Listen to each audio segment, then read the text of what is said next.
To not know, we were grasping at straws for so long. We didn't sleep for the first week, and we didn't know for a really, really long time actually what the diagnosis was.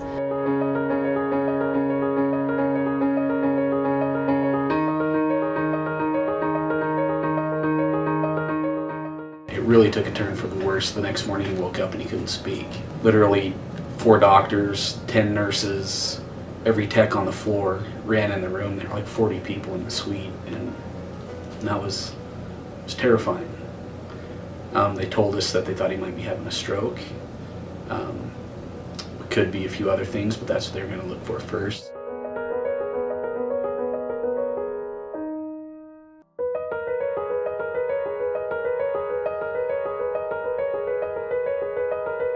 It was a sanctuary. Yeah, that's really Honestly. the only way to describe it.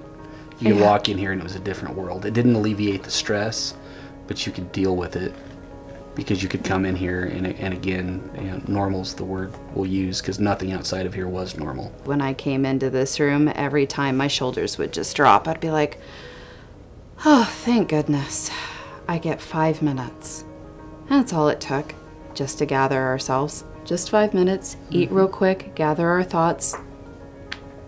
It was amazing. And whether it was, you know, we'd come in here and we'd celebrate something that went right, or come in here and cry because something wasn't going right. It was a place to experience all of that and to just kind of be open and exposed and emotional and vulnerable, and then, you know, put your face back on and go back to your son and continue to fight.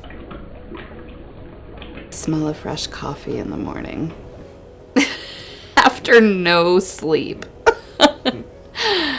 To be able to have food and nutrients to actually let our body function is amazing. We do very simple things that have a huge outcome. The most important thing that we do is to make that initial connection to ask, hey, how you doing?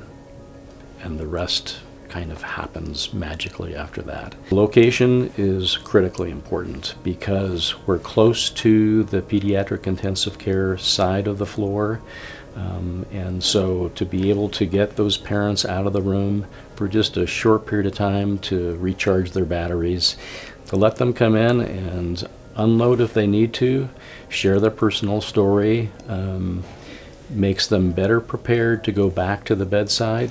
And if they're better prepared at the bedside, the patient is going to heal just that much quicker.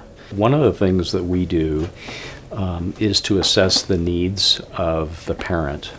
And we do that by asking a very simple question: do you need a place to stay tonight? And sometimes the parents will just break down in tears when they realize that we are going to fill that gap, the unknown of, in some cases, where the family is care flighted here from who knows where. 92 to 98% of our funds come from you.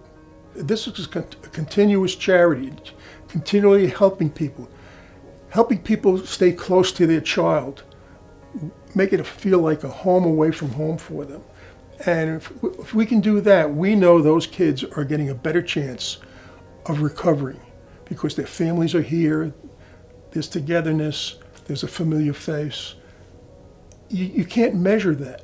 And we love doing it, and we want to continue to do that.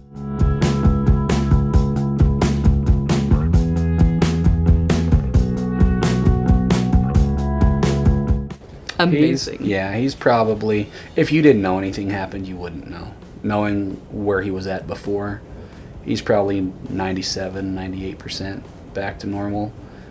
He's still got a little bit of a speech deficit because of some nerve damage, but he's going through therapy and he's doing amazing with that. It's just strong-willed, a fighter.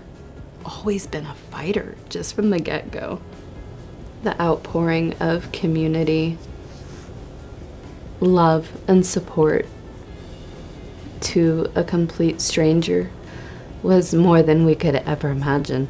And it awakened something in you too, so as other families would come in, because we were here for so long, it let us share that with other people when they were, you know, where we were maybe 4, 5, 6 weeks before that. Now it was our turn to give back.